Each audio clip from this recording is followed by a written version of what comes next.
ये देखो मेंडल का द्विशंकर प्रयोग, ठीक है। इसमें उन्होंने दो लक्षण लिए, एक लिया बीज का आकार और दूसरा लिया बीज का रंग। बीज का आकार प्रभावी और अप्रभावी, प्रभावी पे गोल, अप्रभावी पे झुर्रीदार, ठीक है। और बीज का रंग दिए, प्रभावी पे कैसा पीला, अप्रभावी कैसा हरा, ठीक है। और यहाँ पर दो लक्षणों पर प्रयोग किया, इसलिए इसको बोलते हैं मेंडल का द्विशंकर प्रयोग। अब इस प्रकार से गोल पीला ये प्रभावी हो जाएंगे और झुर्रीदार हरा ये अप्रभावी हो जाएंगे। तो यहाँ पर गोल को इंग्लिश में बोलते हैं राउंड और पीला को बोलते हैं येलो। तो नियम आपको पता है कि प्रभावी पे जो भी इंडिकेट होता है, सिंबल होता है, उसी का स्मॉल लेटर अप्रभावी में होता है। तो कैपिटल आर कैपिटल वाई, तो यहाँ पर क्या होगा कैपिटल स्मॉल आर और स्मॉल वाई।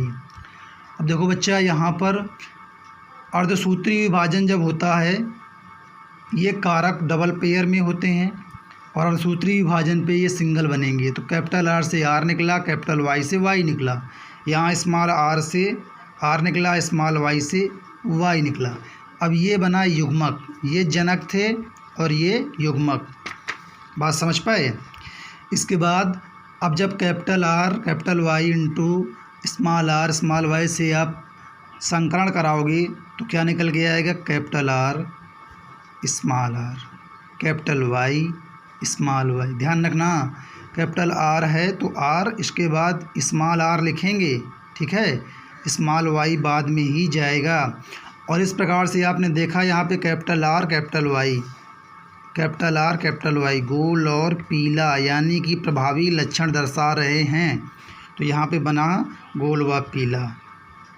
तो मेंडल ने सोचा कि हमने झुर्रीदार और हरा पौधा जो लिया था, बीज का रंग हरा था, झुर्रीदार बीज का आकार था, ये कहाँ चला गया। तो इन्होंने क्या किया, यौवन पीढ़ी का स्वपरागण करा दिया, ठीक है। और स्वपरागण जब कराया तो यहाँ से capital R capital Y small Y को ले करके, स्वपरागण का मतलब बच्चा जानते हो, स्वयं परागण, स्वयं से स्वयं का परागण, ठीक है। तो स्वयं से स्वयं का, स्वयं से स्वयं का, समझ पा रहे हो ना, कराया। तो यहाँ पे जब ये कारक डिवाइड हुए तो कैपिटल आर कैपिटल वाई, पहली जोड़ी यहाँ बनेगी, कैपिटल आर कैपिटल वाई, ठीक बच्चा।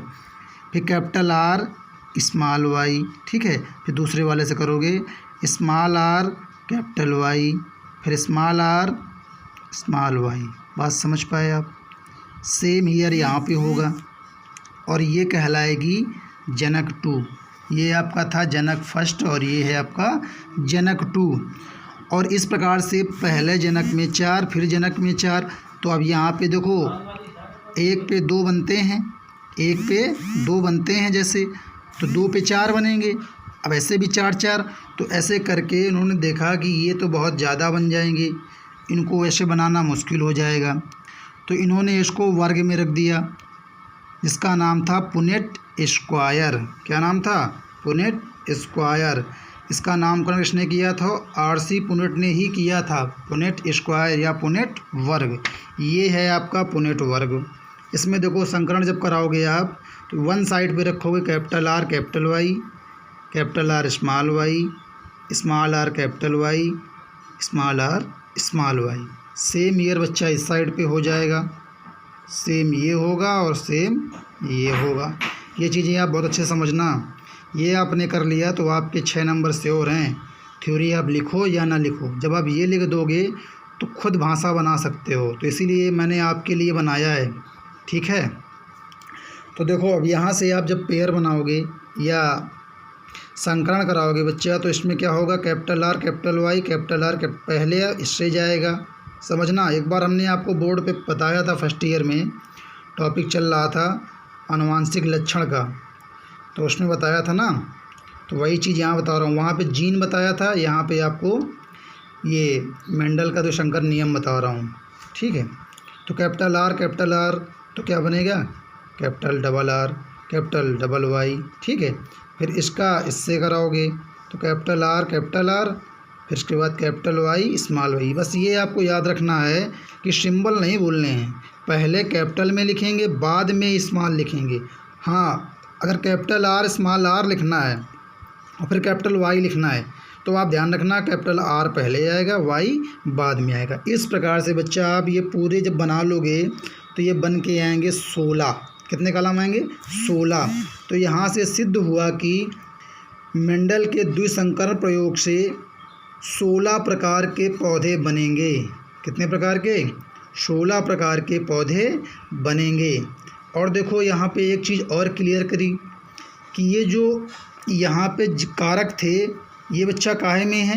कैपिटल आर कैपिटल वाई, ये बच्चा काहे में है? तो आप बताओगे समयुग्मजी। भाई सम मतलब समान, समयुग्मक है कि नहीं? ये भी सम है, स्मॉल स्मॉल है, कोई दिक्कत नहीं, कैपिटल कैपिटल है, कोई दिक्कत नहीं। लेकिन यहाँ पे देखो ये समान नहीं है, कैपिटल आर स्मॉल आर असमान हो गए। बात समझ पाए कि नहीं? तो यहाँ पर ये हो गया विषम युग्मजी। क्या हो गया? विषम युग्मजी। क्वेश्चन बनता है पुनेट स्क्वायर वर्ग का 16 पीढ़ी में पौधे का बनना किस विधि द्वारा होता है? ऑप्शन देता है समयुग्मजी, विषम युग्मजी। तो कौन सा सही होगा? विषम युग्मजी। बात समझ पाए कि नहीं? समझ पाए ना? यहीं से क्वेश्चन बनता है कि पुनेट स्क्वायर वर्ग से फिनोटाइप का अनुपात क्या होगा, यानी कि दृश्य रूपी का अनुपात क्या होगा। तो अनुपात निकालना भी आपको सिखाते हैं, कैसे आप अनुपात निकालोगे। फिनोटाइप का बोले उसका भी निकाल दोगे, जीनोटाइप का बोले इसका भी निकाल दोगे। ठीक है, तो पहले आप ये चीज़ क्लियर कर लो, यहाँ तक आप इसको समझ लो। इसके बाद मैं आपको समझाता हूँ अनुपात निकालना। फिनोटाइप दृश्य रूप, जीनोटाइप जीन रूप का अनुपात निकालना। ये टॉपिक आप समझो, इसके बाद मैं इसकी थ्योरी बना के लिखाता हूँ। ठीक है।